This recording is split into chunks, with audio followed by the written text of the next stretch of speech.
a great friend of mine. He's the managing director of Chorus Property Group. We're going to be talking about four main needs of a landlord. How do you know if you're managing your property correctly? So stay tuned for the rest of the interview. David, thank you so much for being here. I really appreciate your time. It's a great pleasure to be here. So good to see you again. Thank you. But before we get to the four main needs of an entrepreneur or of a landlord, I'd like for us to also talk about where you're from, where you are now as a company, where you started with being an expert landlord. So I bought my first property almost 20 years ago in the year 2000. Yes.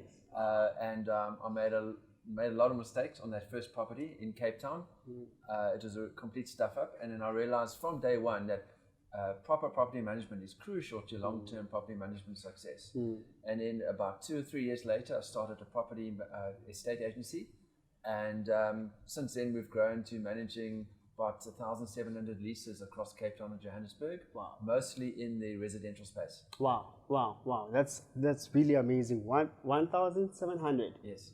Properties that they're managing. So this is someone that we definitely want to hear from. This is definitely someone that we want to learn from, especially in terms of being a landlord. So let's get down to it, David. What are some of the things that people should look out for if they want to become expert landlords? Okay, great. So if you're running any business, you want to know what are your measurements to know that you're succeeding or not. Yeah. And in property management, the way we do it, and we do it across our business in order to control and to make sure we're delivering for our landlord clients, is we filter it by saying what are the four main needs of landlords. And if we know there's four main needs of landlords and we're meeting those needs, then we know we're succeeding in property management. Definitely. So and these four main needs are in order of importance. Shall I go through them? Definitely. Okay, great. So Please. the need number one is cash flow. Every landlord is wanting the maximum amount of cash flow, and that makes sense because a property is a property investment, and you need to make your return on it, and the cash flow is what's going to give you that return. Yes. And the way you're going to handle that cash flow is by looking at two levers. Number one is looking at your occupancy levels, and number two is looking at your collection levels. So, and when you look at your occupancy levels, it's going to make sure that your marketing is as accurate and as proactive as possible. Yeah. When you're looking at your collections, that comes down to you want to screen and appoint or place the correct tenants. And that means that you've got to have professional screening. Yeah. And where do some of the people mess it up in terms of occupancy and in terms of cash flow? Where do some of the people mess it up? I mean that's a very good question. I mean, some of the things is on cash flow, on occupancy, is they don't market at the correct price. So the rental must be market related. Yeah. It must be if all the units around your property, other properties are going for 5,000 rand a month, then you can't market your property for 6,000 rand a month. You're not going to attract the right kind of tenant to then maximize to then get the cash flow in. So what you've got to do is you've got to place your property value at the same price as all the other ones in the same area. Definitely. So that's one thing that you landlords make a mistake on. Another mistake is to not take sufficient care in placing the right kind of quality tenant. And what a quality tenant is, a quality tenant pays their rent on time every month in full. Yeah. And they look after your property.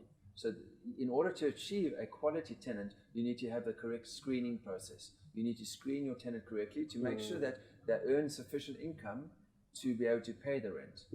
And how do you screen the people? Because here's someone that's listening, they have a tenant, this tenant is not paying rent, has not been paying rent for the last 3 months.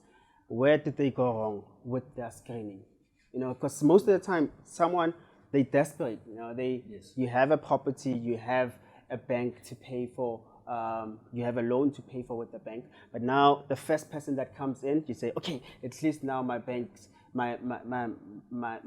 loan is going to be paid for by this person, but now this person doesn't pay. So that's a very good point. It's easy to say, we can all agree that we need to get a quality tenant. Yeah. The difficult one, the challenging situation is that I've got a bond to pay and I haven't found a tenant yet.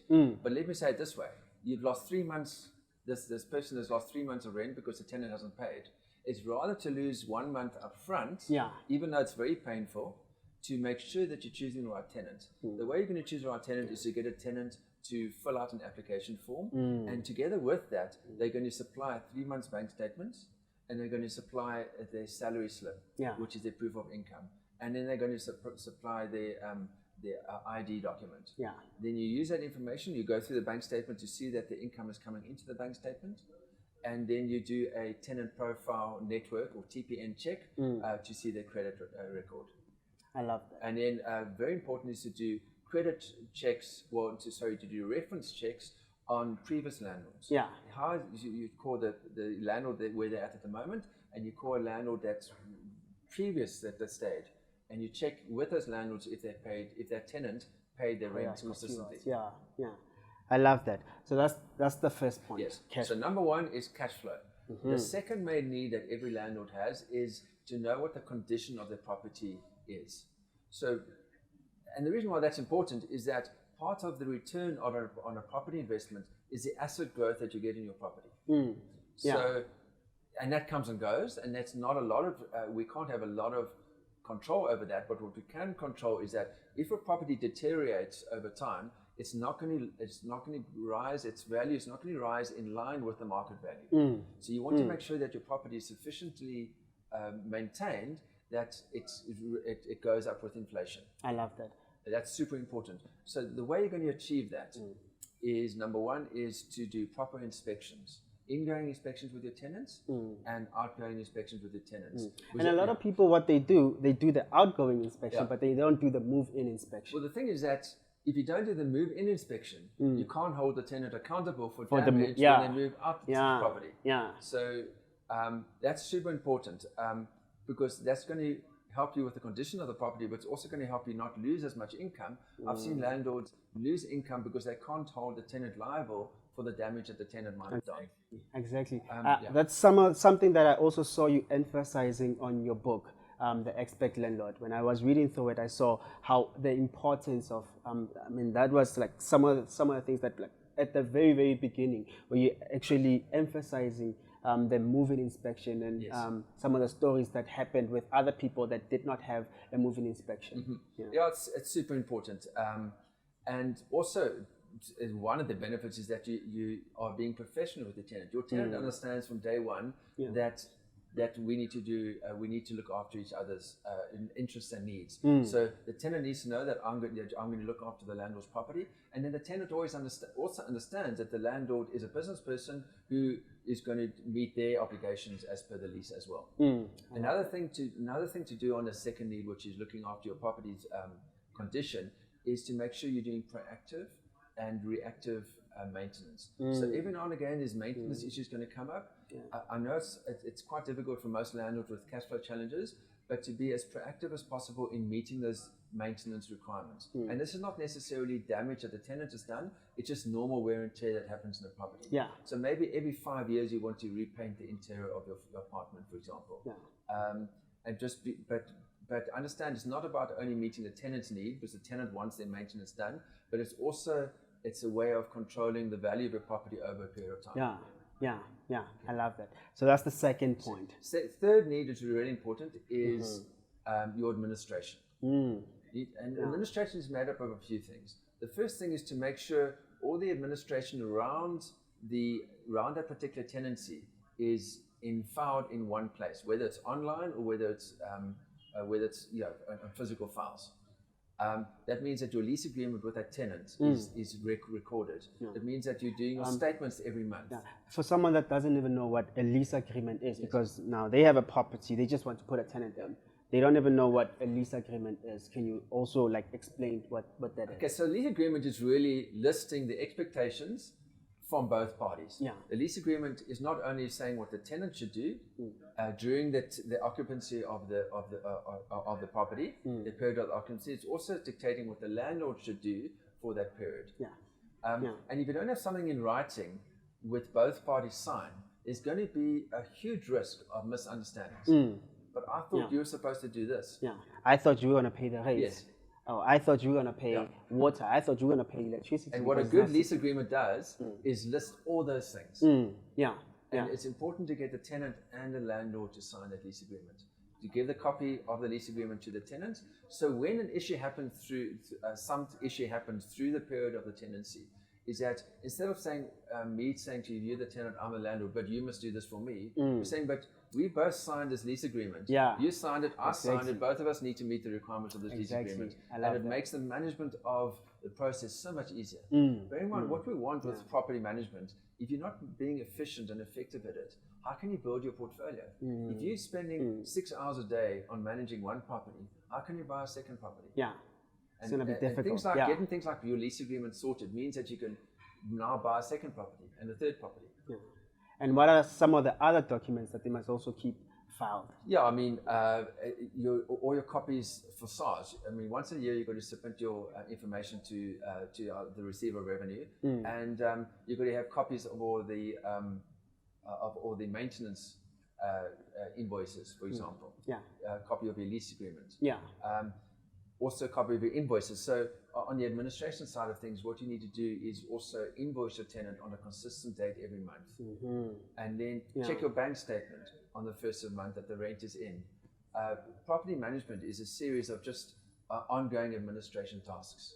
And once you've made it a routine or a system, then it should take only a few minutes, to basically in a month manage almost. the property. What about the people that don't invoice? They say, no, I'll trust that person. They'll pay at on this day. What are some of the consequences of doing that? Well, the thing is that maybe the tenant will pay. Yeah. But the challenge is that, as you said at the start, we're building a professional business here. Yeah. And in my property management business or in your business, if you're not doing professional in invoicing, how can you expect professional results in your business? Yeah. So we've got to do the basics. I love that. Yeah.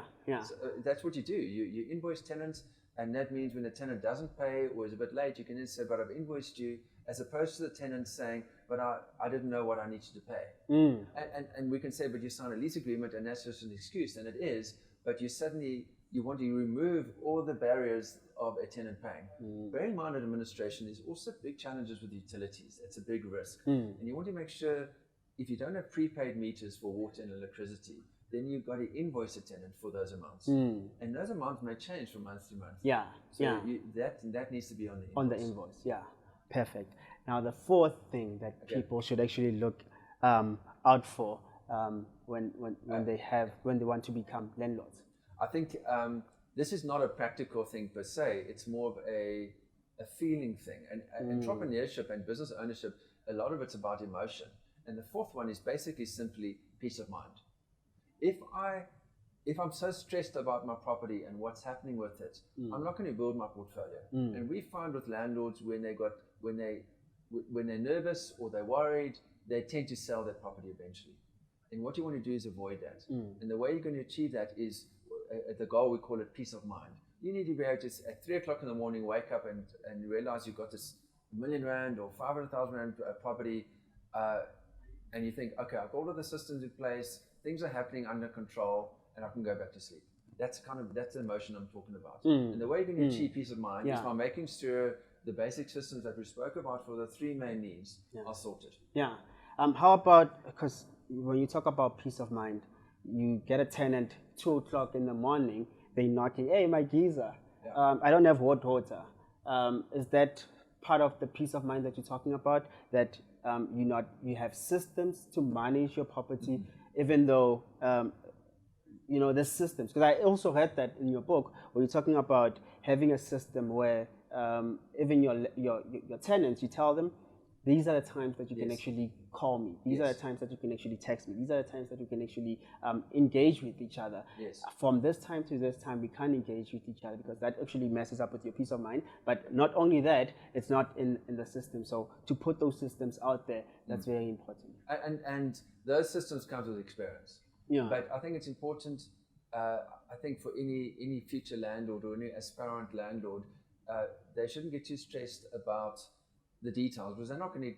I've spoken 10, 20 years in our property management company, and we're still improving, we're still fine-tuning things. But the main thing is to have an attitude of learning, have an attitude of systems, have an attitude of a business mindset. And then over time, all these things come into place. And obviously reading something like resources, reading my book, or going to your seminars, Yeah. or all our building blocks to create an efficient and effective property management process. Thank you, thank you, thank you so much. So, David, for someone that wants to become a landlord, they have a property, they want to rent it out, and they need just some sort of encouragement because they think this is such a big thing for them, but they can't think of it as something that they can do. What do you say to that person? How do they start? When I started almost 20 years ago, I was thinking of managing one property. We took on one, and then we took on a second and third one. This is on behalf of other landlords. And I was thinking, imagine managing 100 properties. That would be awesome. And how would I ever do that? Sure. And then a number of years later, we were managing a few hundred properties. So I think the first thing I would say to somebody is that if you're learning, property management is not rocket science. It's really not.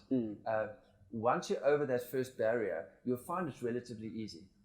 There is hope, and it's relatively easy, but you need to have a strong attitude of learning and looking at and having mentors, and there's plenty of resources one can go to.